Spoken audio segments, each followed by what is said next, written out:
नमस्कार. आजच्या भागामध्ये इथे आता गायत्री म्हणत असते, तेजस, अरे पहिला पाडवा आहे ना लग्नानंतरचा, मग बायकोला काय ओवाळणी टाकणार आहेस? अरे काही नाही, तर ₹125 तरी टाक रे, तुझी लायकी मला माहिती आहे.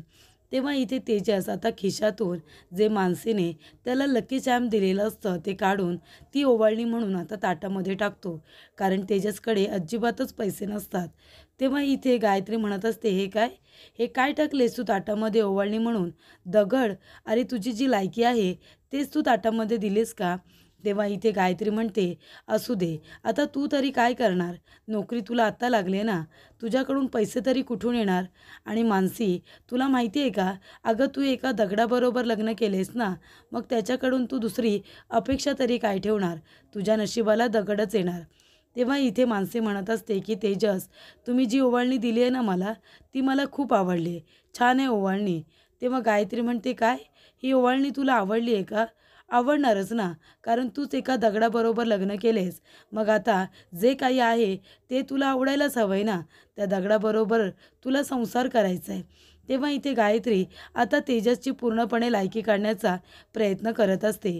तेव्हा इथे आता सूरजसुद्धा ओवाळणीसाठी बसलेला असतो आणि रेश्मा त्याला ओवाळण्यासाठी तिथे आलेली असते, कारण पाडवा असतो. तर इथे सूरजला आता ओवाळून झाल्यानंतर रेश्मा त्याचा पाया पडायला जाते, त्याचा आशीर्वाद घ्यायला जाते. तेव्हा सूरज तिचे दोन्ही हात पकडतो आणि म्हणतो की नाही, नको नको, पाया पडण्या इतपत मी काही महान तर अजिबातच नाही आहे. त्यानंतरला इथे सुगंधा खूपच जास्त चिडलेली असते. तेजसनी मानसीसाठी पाडव्याचं काही गिफ्ट आणलेलं नसतं, त्यामुळे तिला राग आलेला असतो. आभा त्याला आता किचनमध्ये घेऊन येते आणि म्हणते, हा बघ गाई, हा बघ आला. तेव्हा इथे तेजस म्हणत असतो, आता काय झालं, काय चुकलं आहे माझं, म्हणून मला इथे ओरफडत आणण्यासाठी हिला पाठवलंस? अगं हिलाच मी इथे ओरफडत घेऊन आलो असतो, माहिती आहे का? तेव्हा सुगंध आता तेजसचा कान पिळते आणि म्हणते, तेजस असं का केलंस तू? सांग बरं, असं का वागलास? तेव्हा तेजस म्हणतो, अगं आई, काय केलं आहे मी ते तरी सांग. आता काय चुकलं माझं? सगळं तर करतोय ना मी. पाडवा साजरा केला, दिवाळी साजरी केली, सगळ्या रीतीभाती पाळतोय ना.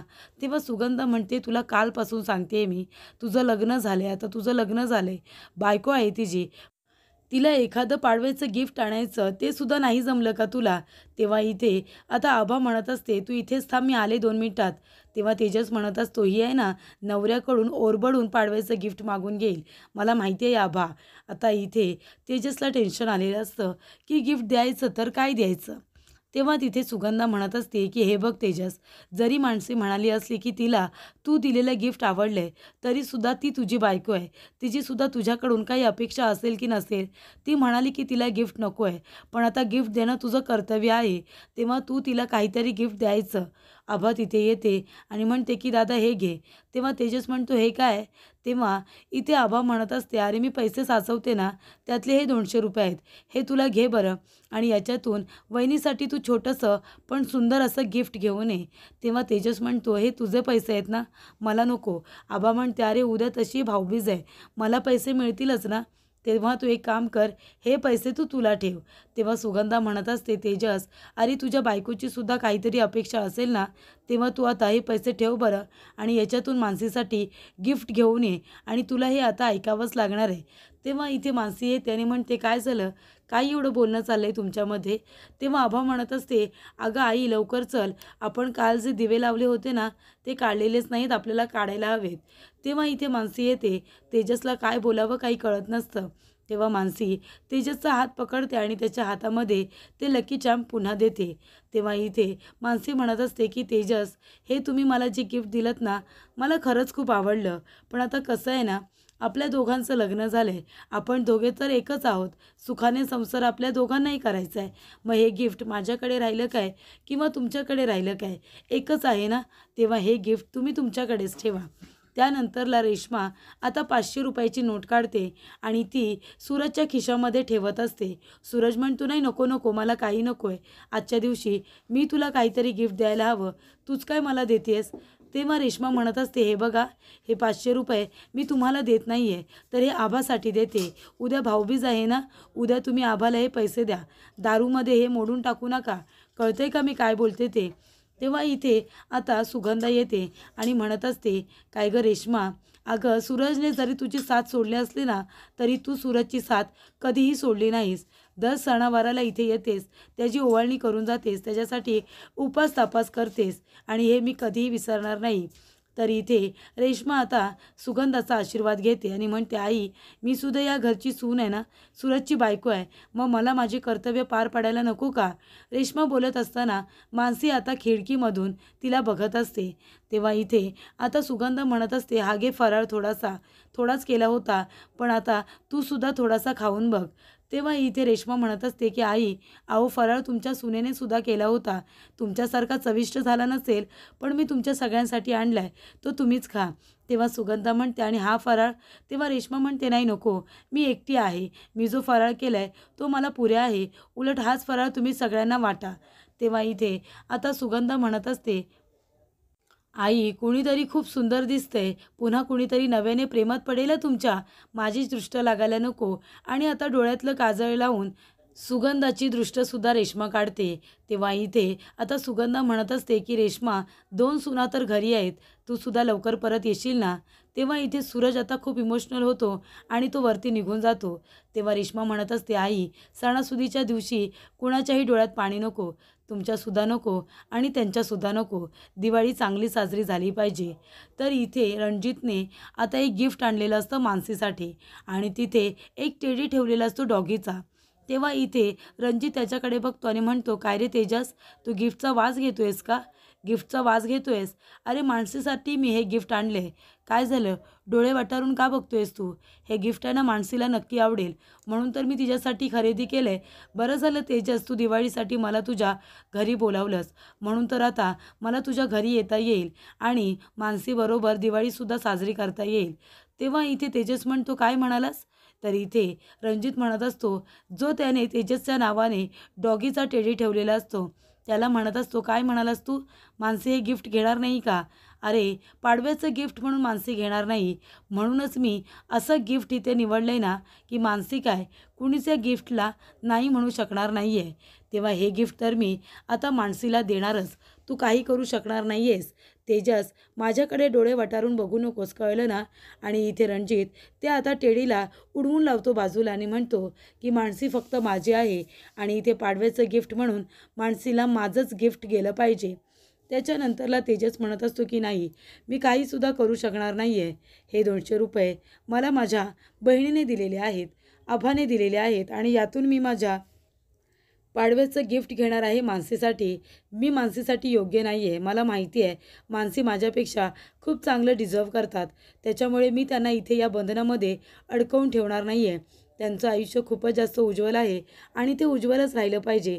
मला काही अधिकार नाही आहे त्यांना गिफ्ट वगैरे देण्याचा आणि त्यांच्याबरोबर सुखी संसाराची स्वप्न बघण्याचा.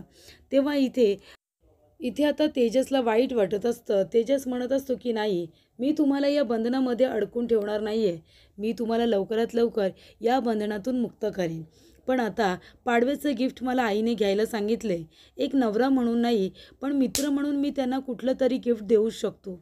काय बरं देऊ मी त्यांना? तेव्हा इथे आता तेजस विचार करत असतो की पाडव्याचं गिफ्ट म्हणून आता मानसीला मी काय देऊ, त्यांना काय आवडेल. तेव्हा इथे मी गिफ्ट जे देतोय ते नवरा म्हणून देतोय असं त्यांचा गैरसमज तर होणार नाही ना, असा सुद्धा प्रश्न त्याच्या मनात येतो. तर इथे मानसी विचारत असते की आभा, रेश्माताई कुठे राहतात गं? तेव्हा आभा म्हणते की ती सायनमध्ये राहते, तिने कमी भाड्याचा एक छोटासा रूम घेतला आहे, त्याच्यामध्ये ती एकटीच राहते गं. तेवढ्यातच तिथे सुगंधा येते आणि म्हणते, काय चाललं आहे ननंद भाऊजेचं, काय बोलणं चाललं आहे? तेव्हा इथे मानसी म्हणते, नाही काही नाही. तेव्हा सुगंधा म्हणते, दे मी सुद्धा मदत करते. तेव्हा मानसी म्हणते, कशाला मावशी, तुम्ही आराम करा, मी आणि आभा आम्ही दोघीजणी करतोय ना. तेव्हा सुगंधा म्हणते, अगं हो, पण मी मदत केली तर कुठे बिघडलं. तेव्हा इथे मानसी म्हणते, नाही हां, तुम्ही आराम करा. सुगंधा म्हणते, अगं दिवाळीची 2 दिवस सुट्टी मिळाली आहे तुला, आता 2 दिवसानंतर पुन्हा कामावरती रुजू होशील, मग काय आता एकटीच सगळी कामं करणार आहेस का? आमचासुद्धा हातभार लागू दे ना, नाहीतर थकून जाशील या 2 दिवसांमध्ये. तेव्हा मानसी म्हणत असते, अजिबात नाही, मी कशाला थकते, उलट तुम्ही आता आराम करा, मी आहे ना, आभा आहे, आम्ही दोघीजणी स्वयंपाक करू, असं आता मानसी म्हणत असते. तेव्हा आभा म्हणत असते, अरे वा, काय इथे अगदी सासवा सुनांचं प्रेम हे उतू चालले. तेव्हा इथे सुगंधा म्हणते, का गं, तुझ्या का पोटात दुखतंय?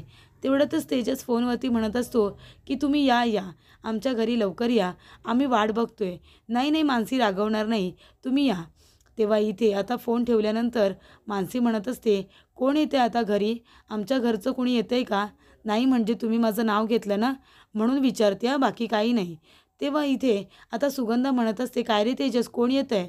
तेव्हा तेजस म्हणत असतो, कुणी नाही, रणजितराव येत आहेत. तेव्हा इथे मानसीला खूप मोठा धक्का बसतो. मानसी म्हणते, अरे देवा, आता इथे तेजसने रणजित यांना का बोलावलं रणजितने जर सगळ्यांना सांगितलं की मी त्यांच्या ऑफिसमध्ये काम करते, तर आधीच मी तेजसला आणि घरच्या लोकांना याबद्दल काही सांगितलेलं नाही आहे. आणि जर घरच्या लोकांना कळलं तर उगाच गैरसमज निर्माण होईल आणि तेच मला नको आहे. तर इथे रणजितला इथे बोलवायलाच कशाला हवं होतं? तेव्हा इथे मानसी म्हणत असते, तेजस, अहो तुम्ही रणजित यांना का इथे बोलावले आहेत? मागच्या वेळेला ते त्यांच्या आईबरोबर इथे आले होते, तेव्हा घरी काय झालं होतं माहिती आहे ना? तेव्हा सुगंधा म्हणते, तेजस, मानसी बरोबर बोलते, सणासुदीच्या दिवशी घरामध्ये कलह नको रे बाबा. तेव्हा तेजस म्हणतो, नाही आई नाही, अगं कलह नाही होणार. हे बघा मिस लकी चांप, मी तुम्हाला सांगितलं नव्हतं, पण इथे रणजितरावांनी आपल्याला पार्टीसाठी इन्व्हाइट केलं होतं, आपण नकार दिला. तेव्हा मीच त्यांना म्हणालो की आम्हाला येता येणार नाही आहे, पण तुम्ही आमच्यासाठी घरी दिवाळीला येऊ शकता. तेव्हा इथे रणजितराव यायला तयार झालेत. तेव्हा सुगंधा म्हणते, पण तेजस, मानसीसुद्धा बरोबर बोलते रे, इथे आता सणासुदीच्या दिवशी कलह नको. तेव्हा इथे तेजस म्हणतो, नाही असं काही नाही होणार. तेव्हा मानसी म्हणते, ठीक आहे, तुम्ही जर निर्णय घेतला आहेत ना तर ठीक आहे, मला काही बोलायचं नाही आहे, पण मला भीती वाटते मागच्या वेळेसारखं काही घडायला नको. तेव्हा इथे तुम्ही बोलावलं आहेत तर मी हा निर्णय तुमचा मान्य करते, असं म्हणून ती किचनमध्ये लगेच निघून जाते. तर सुगंधा म्हणत असते की तेजस, अरे पाहुणे आल्यानंतर आपण त्यांचा पाहुणचार करू, पण एक गोष्ट लक्षात ठेव, आधी तू मानसीसाठी काय गिफ्ट आणणार आहेस याचा विचार केलास का? तेव्हा तेजस म्हणतो, माझा विचार चालू आहे, मी त्यांच्यासाठी गिफ्ट आणेन. त्यानंतरला इथे आता आभा म्हणत असते की हा आतापर्यंत विचारच करतोय काय गिफ्ट द्यायचं. मी शोधून काढेन की वहिनीला सगळ्यात जास्त काय आवडतं आणि आपण ते गिफ्ट देऊया. तेव्हा सुगंधा म्हणत असते, आभा, तू कुठून इथे माहिती काढणार आहेस गं, मानसीला काय आवडतं आणि काय नाही ते? तर इथे तेजस आता आपल्या रूममध्ये येतो आणि विचार करत असतो की मानसीला काय गिफ्ट देऊ. तेव्हा तो म्हणत असतो की मानसीला आता काय गिफ्ट देऊ, काय आवडत असणार त्यांना? तेव्हा इथे तेजस म्हणत असतो की त्यांना पाणीपुरी खूप आवडते. एक काम करतो, आभाला सांगतो त्यांना आहे ना 4-5 प्लेट पाणीपुरी खाऊ दे, म्हणजे त्यांना नक्कीच आवडेल. तेव्हा तेजस म्हणतो, नाही नको नको, पण हे जरा ऑडच वाटतंय ना, काय दिलंय तर पाणीपुरी, नाही पाणीपुरी नको. त्याच्यानंतर इथे तेजसला आठवतं की तिला नथसुद्धा खूप आवडते, नाकातली नथ. तेव्हा तो म्हणतो, लग्नामध्ये खूप छान दिसत होत्या, नाकातली नथ देऊ का? नंतर तो म्हणतो की नाही नको. तर इथे आता मानसीचे केस सतत पुढे येत असतात.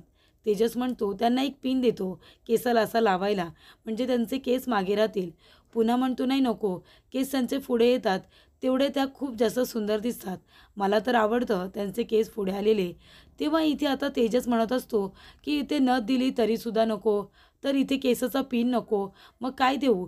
लग्नामध्ये खूप सुंदर दिसत होत्या, कानातले सुद्धा त्यांना खूप छान वाटत होते, कानातले देऊ का?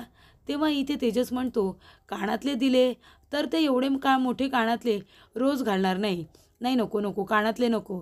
आणि त्या डेलीला असे छोटे छोटे नाजूक कानातले घालतात, मग आता कानातले सुद्धा नको, मग काय देऊ त्यांना? तेव्हा इथे तेजस आता विचारच करत असतो. तेव्हा इथे त्याचं मन आता त्याला दिसतं आणि म्हणतं, अरे वा, म्हणजे बरीच माहिती आहे तुला मानसीबद्दल. मोठे कानातले नाही तर छोटे कानातले आवडतात, केसांना पिन नको, कारण चेहऱ्यावरती पुढे आलेले केस छानच दिसतात, हो की नाही? मग एवढं तुला बरंच माहिती आहे, मग गिफ्टसुद्धा मनापासून देतोयस का? मग हे लग्न तुला मान्य का नाही आहे? लग्नसुद्धा मान्य कर ना. तेव्हा तेजस म्हणतो, नाही नाही, लग्न मान्य करणार नाही आहे मी, कारण हे लग्न आम्ही मनापासून केलेलं नाही आहे, हे फक्त त्यावेळची गरज होती म्हणून केलेलं लग्न आहे. तेव्हा इथे तेजस म्हणतो, हो ना, मग आता कशाला एवढा विचार करतोयस? जे काही आवडेल ते देऊन मोकळं व्हायचं. एवढं खरंखुरं लग्न असल्यासारखं, खरीखुरी बायको असल्यासारखं विचार करायची काय गरज आहे? काय गिफ्ट देऊ आणि काय नको ते?